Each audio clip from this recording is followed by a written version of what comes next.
Hey everyone, so I'm going to continue my series talking about every WNBA team and my thoughts on them so far throughout the first few games of the season.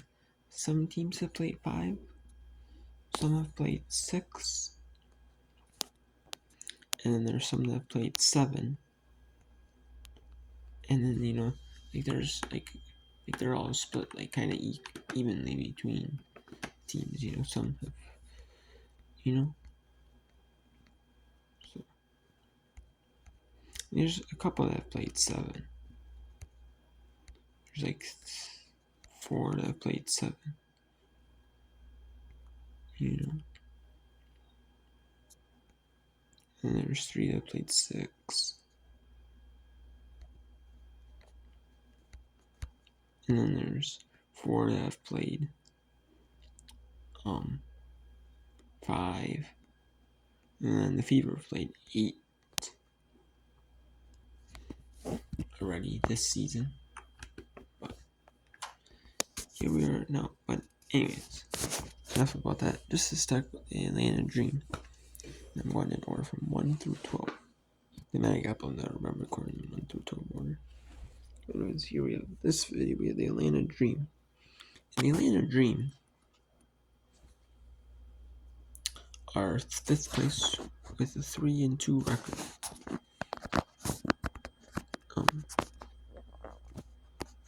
The Dream are one of those teams that are solid teams. They're just not going to, make it super far though. I mean, they don't have a deep bench. I don't know about, they're not super deep. Kind of some of these teams, like the Aces, they're, they have they're a super team. They have good talent. They're starting 5, and then their bench, keep learning. They got Chelsea Gray, which probably put Jesus to the bench. And then, you got some other good players. I mean, you got Megan Gustafson. Usually your starting 5, though, is better than the non-starting 5, but the Liberty. The Liberty don't really have a bench, though, but the Dream have a good starting 5, though. But it's not an ultra amazing starting 5, though.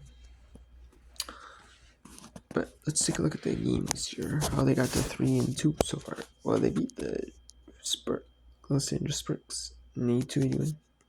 They fell to Phoenix Mercury 80-85. They beat the Dallas Wings 83-78. And the Memphis Wings, they fell to 82-70. They beat the Washington Mystics on the 20th of May yesterday 73-67. Let's take a look here. In a minute, talk about the players here for the Dream. So for the Dream, you have Alicia Gray. Alicia Gray is a solid starter. Has been a solid starter for them for. She got traded from. She was a solid starter in Dallas, and she ended up getting traded to the Atlanta Dream. And she's been a solid starter ever since. She got there. She's gonna give you, the point. She's gonna get you some points. She's also gonna get you some nice hustle on the defensive end, and she can get you a few rebounds and assists as well. Tina Charles is one of those gonna be one of those. It's gonna be your center. She's gonna give you the points, the rebounds, and she might even throw in a few assists, maybe a block or 2. And then you got the starters. Here we got Ryan Howard, who it might not give you like a ton of points, but we'll give you a solid rebound, solid assist, and she's good on defense. She's pretty good in the defensive end. Even though her shot she might be struggling. Might be struggling at shooting. Nice. And then you got Cheyenne Parker-Tyus. And Cheyenne Parker-Tyus is one of those players that if you need her to score, she'll score. If you need her to rebound, she'll rebound. If you need her to assist, she'll assist. You should do whatever the team needs as a starter, or for the team to win. And then we got Haley Jones. Haley Jones, even though she only plays like 15-20 minutes a game, she is technically the starter. But she's one of those players that were, I mean, she wasn't like the main primary player. I mean, she was one of the main players on her Stanford teams. She had she did have like Lexi Hall, Cameron Brink, like around her though.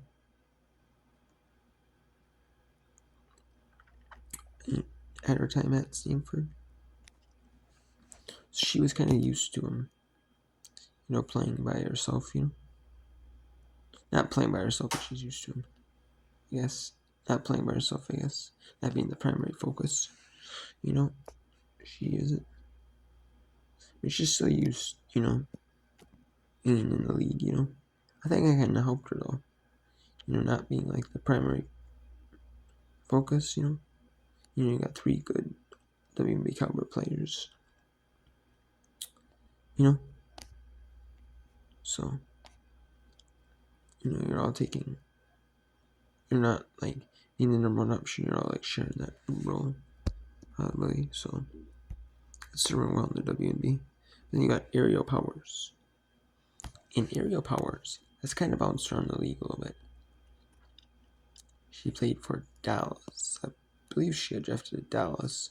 Then she got traded to Washington. Won a WNBA championship with Mystics. Then she got traded to Minnesota Lynx. And now she's on the Atlanta Dream. And she's just one of those bench players, but maybe she likes to come up the bench instead of being the starter,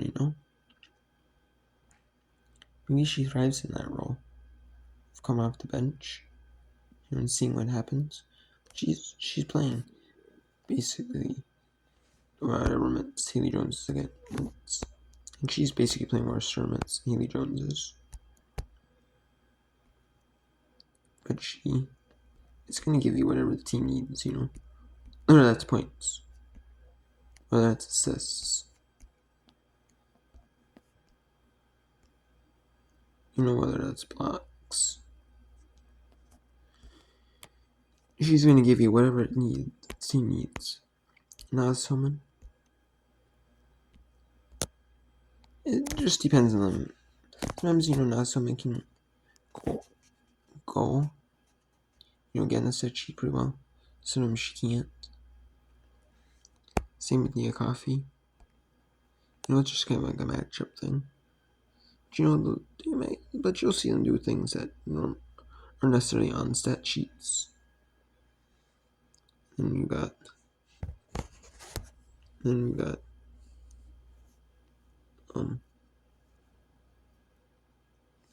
Crystal Dangerfield. And Crystal Dangerfield has been on a lot of different teams. She's been on the Lynx. She was on the Dream.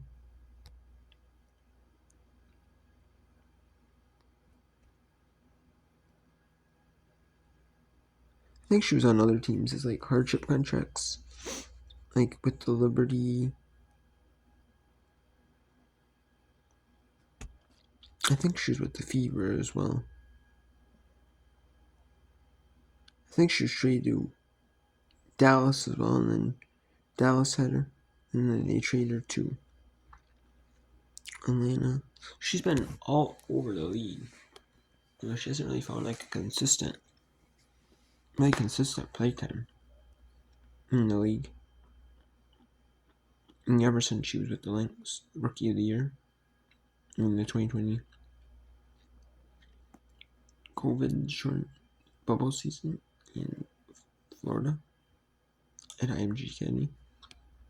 I mean, she was okay with the Lynx for that season, and maybe a season at like a season or two. But she really hasn't. I mean, they just really haven't been using Crystal Dangerfield that much. I mean, it's kind of a shame. Crystal Dangerfield was pretty solid. Now she just come off the bench playing about 8-10 minutes a game. And just, it's kind of hard, when you don't play like consistent minutes and you only play like 5 minutes. When you only play like a minute or two here. It's kind of hard, some of these players are way down and they don't get a lot of playing time. To find a consistent rhythm, when you play only like a minute or two here. And you're back on the bench. Kind of hard to get your rhythm in, But and you got Laura Kubai, who hasn't really played. You don't really hear about her last year, even though she was drafted last year. And this year, not really nothing. And Jordan Canada is back from injury. Is coming back from injury. Jordan Canada was on the Storm, and she got traded to the Sparks, then traded again to the Dream. Hopefully, she can find a fitting with. She had a good fitting with the Storm, but they just, I guess, didn't need her anymore, and they traded her to the Sparks, and the Sparks are like, oh, we don't need you, we got Keeners, and some other players are really, capable players, from her position. Like, could be like, I could see like them training like getting Keeners and training her away or something like that. Or maybe they drafted Cameron Brink, they took her away. And she played a little bit last year, but not like an ultra ton last year. She's playing in more playtime last year than she did this year, though. Didn't really play it all this game. So what do I think of in the Dream in terms of like win record? I mean, I could see him being that 5th, 6th spot. Honestly, maybe the 7th spot. I mean, no, it really all depends. I mean,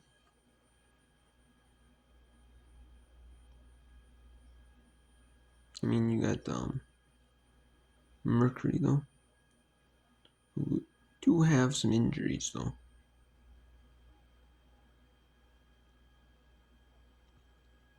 So I mean, the Mercury, you got Brittany Griner, they do got Rebecca Allen, they got someone else out. I believe they got like 3 players out right now, 2 for sure. So it's like,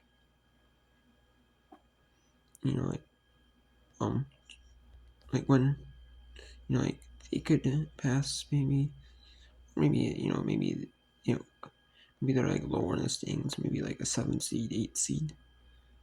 But they're all completely healthy, and they could stun like a top seed, maybe.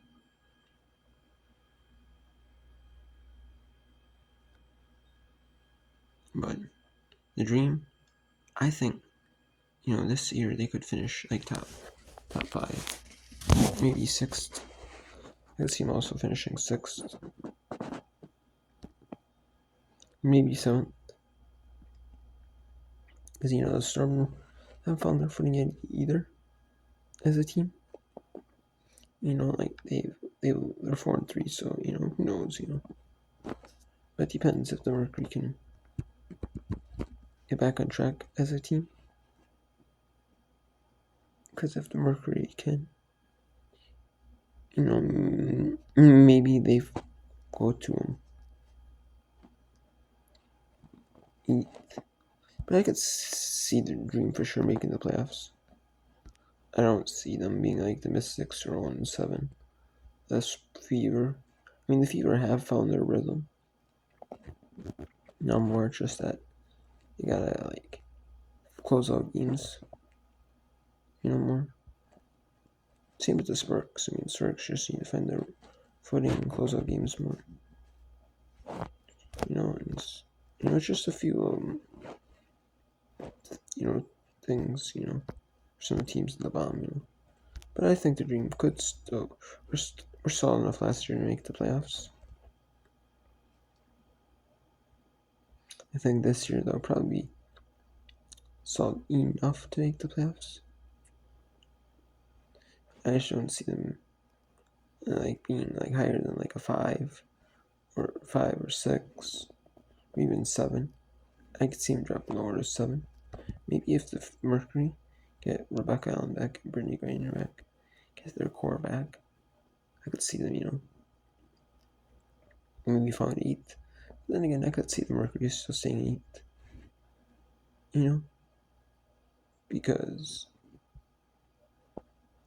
if they haven't found the rhythm yet, really it takes time to develop the rhythm, and they make the playoffs. They just hope, hey, let's just make the playoffs, and then surprise someone, try to surprise someone first round.